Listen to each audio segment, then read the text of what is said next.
We really wanted to give the community a financial resource for the future. The thing I am most proud of is how much we are able to give back to the community every year. That is the funnest part of being on the Foundation Fund Advisory Committee, is making those grants every year and seeing how much we can give back to the community and how many different people we can support with those grant funds every year. One of our outreaches for our foundation fund is to go ahead and have an annual Hometown Connections, a 4-page newspaper style. It recaps what we have done over the last year as far as a fund to support different things within the community.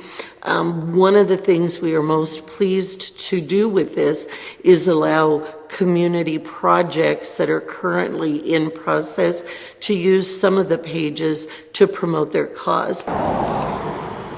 Some of our major projects in the past have been Diller completed a new fire hall. We did a renovation of our post office that was in disrepair and at risk of being closed. And so the village started that, but then the Foundation Fund contributed to that and also set up a separate fund so people could donate to that fund for the renovation of the post office. We have a Main Street Fund for our Main Street beautification, which has included the plantings on Main Street. We have new light poles.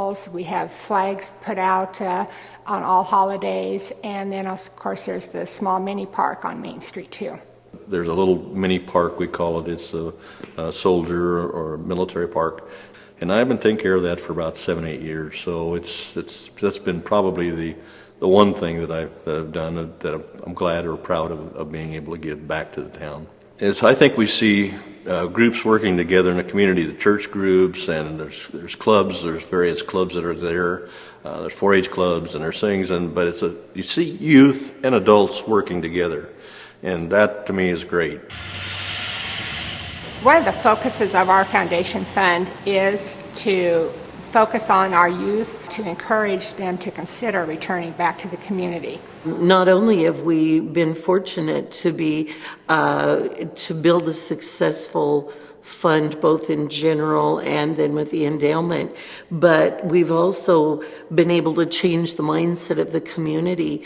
Oftentimes in small communities, you might hear people say that can't happen.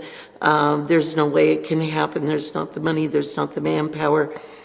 People now, after this period of time, are beginning to say, let's dream what we can accomplish. Let's see what we might be able to do. On a continuum, we may not get to the top, but if we get partway there with the volunteers and the funding we're willing to provide or funding through the fund, where could our community reach? And so it's enabled people to become visionary about their community.